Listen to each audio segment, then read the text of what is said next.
Hi there YouTube, Extreme Trains here. So I have been talking about the Tomas All Engines Go push along metal engines for some time. And what I have seen is that I have been trying to pick up, all the classic variants, all the versions of the characters in that classic variant. And then some of these special ones when they tickle my fancy. Now, there haven't been a lot of options in Australia, as we've talked about in previous videos, but what has been sitting on the pegs for a long time are these three, and they're the treasure-themed engines. They're from an early episode of All Engines Go, which I actually have seen, something about the Crystal Caves or something. There's been quite a bit of merchandise done on this, but what I've noticed is that these three, including Thomas, who isn't usually a peg sitter, but particularly Sandy, have been sitting on pegs and sitting on pegs and sitting on pegs for an extremely long time. And so finally I thought, let's pick these ones up, take a crack, and see exactly why nobody is buying them, when it appears to me at least that most of the other stock is moving relatively quickly. So, in a world that I didn't expect to enter, let's take a look at these three Crystal Caves treasure-themed Thomas push-along engines in this review. What are we waiting for? Let's do it.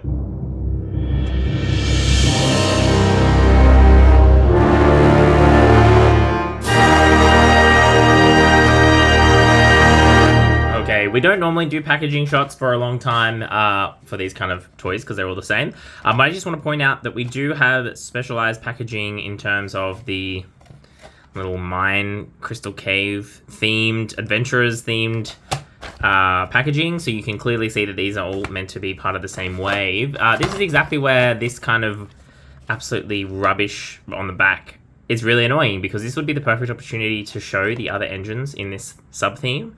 And instead there's nothing. And what's also interesting is that there's no name given to these either. Like, it doesn't say Mine Thomas or like Adventure Thomas or anything. It's just Thomas, Sandy the Rail Speeder, and Kana. So I don't know who's doing the packaging design for these items now, but it really does feel like they're doing literally the bare minimum. And I feel like some of these small changes would probably really improve the sales of these kind of things, particularly when you're thinking about that most of the people buying this is going to be parents, probably don't really know what's going on, probably don't really understand the show, and so having some guidance on the back about what things are meant to go together, I think would be really, really helpful for people when they're buying. But anyway, we all know that these are meant to be from the same theme, so what are we waiting for? Let's crack them open and have a look.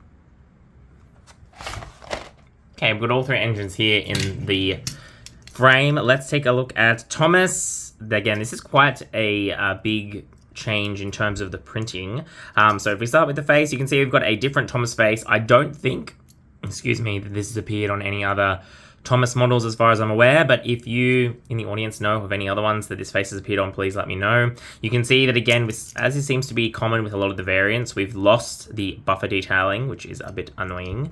You can see we've got these new adventure themed wheel paintings, which look kind of just like brown when the wheels are turning really quickly. And then we've got this print on the side, which is meant to represent the Crystal Cave mines, as far as I'm aware. And this is like their adventure team, adventure group or something. They make a little flag for their adventures from memory. Otherwise, the back is the same as always. We come to the other side, a slightly different print. And this looks to be done in exactly the same way as the minis are printed. So when you come up close, you can kind of see that it's a little bit liney. The top is the same. We've got the same printing there. And then on the bottom, again, it just says Thomas. The other thing to note is, yes, the plastic has little bits in it in the wheels. They're like flecks of black. On otherwise what would be kind of an off-white wheel color. So yeah, that's what Thomas looks like. Let's take a look at Kana. And again, you can really tell every time I pick her up now, I really notice that the reason the Busy Book one looks so weird was because it didn't have this glass canopy, which is almost like her hair almost, and it really is important to her design in my view. So again, we have a new face with the little sparkles in her eyes. Again, I think this is a great Kana face. This is very, very her. Come around to the side, you can see we've got again that same flag, the Adventure Crew, whatever it's called, which you realize now is actually a little train icon, but on Thomas it kind of looked like a mouth or something. And again, we've got crystals all on the side. We've got this same pattern here on the wheels, as well as that flecked plastic. Nothing on the back, which is standard. Come around to the other side again. Now, I'm just trying to see if this is an exact mirror. No, it is slightly different in terms of the design that is on there. And then again, we've got the same on the wheels. Nothing special on the bottom, nothing special on the top. So that's what she looks like. And then, in my view, the one that is the most different from all of the engines we've seen in this sub-theme is the Sandy, and she comes with this contraption on her. Now we're going to try in real time. I don't know if this can be removed or not. Doesn't look like it. It seemed to me like the kind of thing which, like, surely you can remove, but it doesn't seem to want to come off, and I don't want to break it. Yeah, this seems very much like it's fixed on. I will go off camera and see if I can get it off. But yeah, this is a very different looking version of Sandy. Now, I have seen her use this in the show, and often it's with like a blowtorch or something, which I think is what this is meant to be. But you can see that, yeah, we've got the blowtorch being held in the claw. We've got the face shield, so she does have an interesting little face, but it's very hard to see behind there. Otherwise, it seems like she's got her normal printing. Again, unlike that one in the pack we saw, she retains the lamp and the printing on the lights. I think that is the newer style printing with the globe insert. And then you can see we've got some different printing here. Again, hard to kind of see, but the adventure team bits and bobs and some tools, and then the same kind of wheels. And again, we've got the word Sandy here. So I'm going to jump off screen and see if I can extract this from her. Let's be right back. Okay, so I'm back. It does come off. It takes a bit of fandangling. You it's a soft kind of piece, so you just need to kind of bend it around the headlights, and you can see much better what she looks like now. Again, it is just your classic Sandy. Again, it looks like good, but this is exactly the kind of thing where, like, there should be something on the back of the packaging to tell people how to remove this. I suspect this is part of why this is not selling very well, because it really does obstruct her quite a lot. It makes her look really weird and unusual. And because she's already a weird and unusual character, like, you look at it and it doesn't immediately speak train to you because she's not really a real thing. I think that is probably throwing people off into not being clear, like, oh, it says Thomas, but, like, who is this? What is this? So I think having more advertising to show that this accessory can come off probably would help with the sales, because otherwise, I think this is a pretty nifty little set. I don't have anything particularly wrong to say about these. I guess the only comment to make is that, again, I feel like perhaps they run into the problem that I've talked about with Thomas Minis quite a lot, which is that you need to make sure that when you're doing variations that they are different enough so that they catch people's eye and people want to collect them, but they're not so different that they turn people off and make them go, well, this isn't Thomas anymore.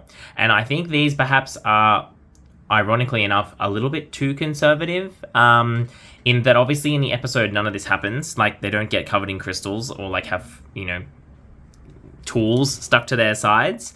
So it's obviously trying to represent what happened in the episode without actually making any sense if you think about it for half a second. So I think perhaps it would have been more effective if they had leaned into this a little bit more and made some more changes to the color scheme, for example.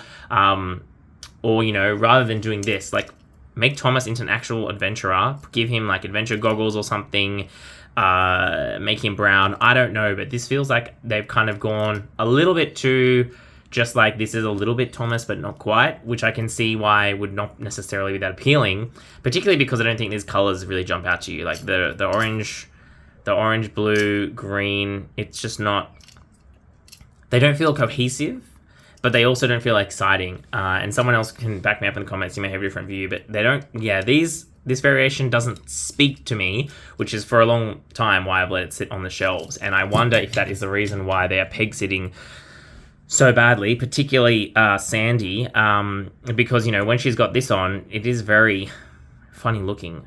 So overall, a fine collection, but also not particularly anything special, and I think that's why these have been shelf warming quite a lot. But I'm interested to hear your comments, and particularly if you have observed the same thing. I know they're still making these. I have seen them in the updated packaging, which has the little metal engine thing on the side. So it doesn't seem like they're going out of production, but it really feels like a refresh of these would be appropriate. And there's plenty of events that have happened in All Engines Go that you could use to make themed versions of engines that I think would be very, very beneficial for the brand. So, thanks for watching this review. Look forward to hearing your comments down below and what you think about these 3 items. Otherwise, that's all we've got time for. This is Extreme Trains.